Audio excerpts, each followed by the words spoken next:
The Journey of a Dream. Continued.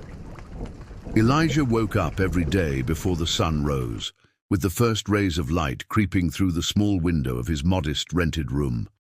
His bed was simple, the mattress worn out, but he still woke up with a sense of hope, a feeling that pushed him to keep fighting, day after day.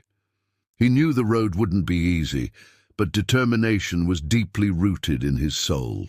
The sound of water running from the faucet was his morning music, and the soft light of dawn reflected on the worn books he stacked on his table before heading out to work. The goal was simple but complex to achieve: to study. He knew that education was the key to freedom. With little money and no support system, Elijah worked as a waiter in a small restaurant, cleaned offices, and did janitorial work to support himself and buy his books. The physical labor was exhausting, but he never complained. What motivated him the most was the transformation happening inside his mind as he devoted himself to his studies. Every chapter he read, every lesson he watched online, brought him closer to his goal. Despite the hardships, Elijah never thought of quitting. One night, while studying in a public library, he met a woman named Maria. She was a university professor, and when she saw him studying with such dedication, she decided to approach him. "You have a light in your eyes," she said, with a kind smile. "You seem to know what you want." Elijah was surprised. Most people he encountered in his daily life looked down on him, as if he were nothing but a shadow, insignificant. "I'm trying to be someone, but it's not easy," he replied humbly. Maria, seeing how difficult his life was, began giving him tips on how to improve his writing, how to read more efficiently, and even how to use the internet to learn more. Over time, she became not just a friend, but a mentor. She helped him apply for a law school prep course, a dream Elijah had long harbored but never thought he could achieve. She believed in him, even when he doubted himself. As time went on, Elijah's life began to change little by little. He started getting better grades and even worked as an assistant at a small law office. The office's owner, Mr. Thompson, was a serious man, but he saw potential in Elijah and decided to give him a chance. "You have what it takes to be a great lawyer, Elijah," Mr. Thompson said in one of their conversations.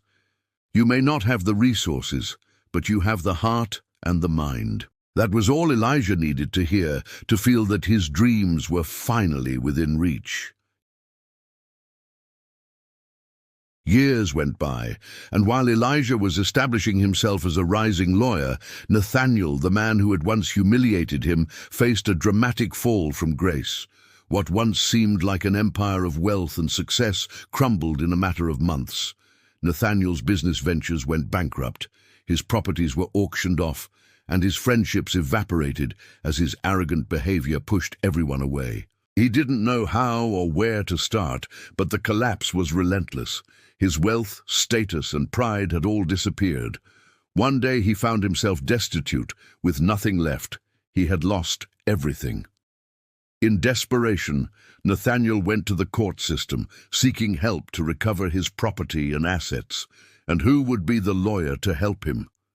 Elijah. The first time Nathaniel entered Elijah's office, he didn't recognize him immediately.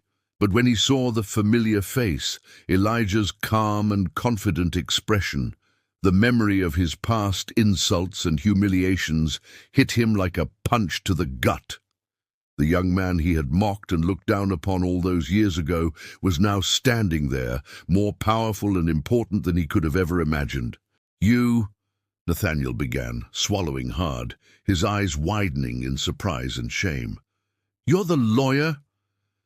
Elijah stared at him with a calm yet intense gaze. He had become someone who didn't need to prove anything to anyone anymore. He had earned his place in the world. And in that moment, the only person who needed help was the man who had once humiliated him. "Yes," Elijah answered firmly, his voice steady. "I am. How can I help you, Mr. Nathaniel?" The tension in the air was palpable, but Elijah remained composed.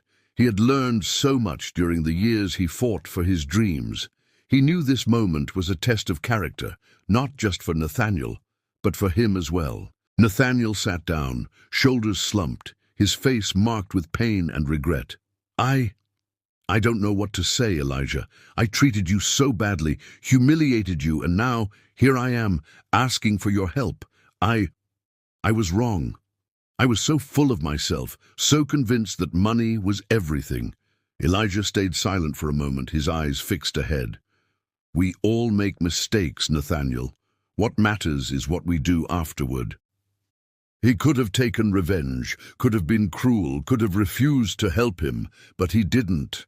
Elijah knew that forgiveness was more liberating for the one doing the forgiving than for the one receiving it, and he was at peace with himself. We all make mistakes, Elijah said softly, but it's never too late to make things right. I'll help you recover what you've lost, Mr. Nathaniel, but this time, remember, success isn't something you're born into. It's something you work for, something you earn. Nathaniel nodded, his head lowered in shame. Thank you, he said, his voice filled with gratitude. I can't believe I'm saying this, but thank you, Elijah. You've taught me that what I truly lost wasn't money, but respect for others. You're a bigger man than I ever was.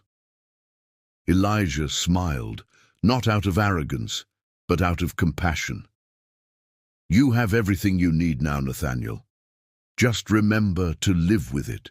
As the case progressed, Elijah worked tirelessly to help Nathaniel recover whatever he could. He used all his skills as a lawyer to ensure that Nathaniel's property would be returned.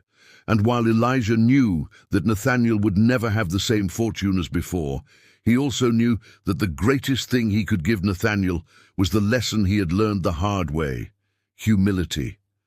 When the case was finally settled, Nathaniel stood up from the desk, his eyes welling up. He had regained his home, his car, and part of his fortune, but more importantly, he had regained something that money couldn't buy: his dignity. Thank you, Nathaniel said, his voice thick with emotion.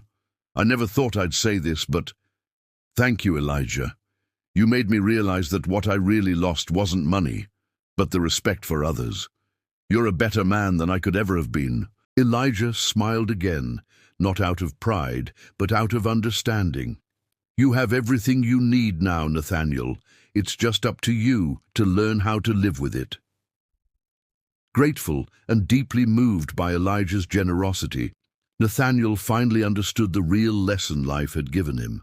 And as Elijah watched him leave the office, he knew that his work wasn't just about helping people win cases, it was about helping people find the truth within themselves. And so, the young man with the flip-flops and torn briefcase became a respected and admired lawyer. He didn't just overcome the world's obstacles, he showed everyone that a man's dreams, even the humblest ones, could transform into something grand, if only he had the courage to never give up.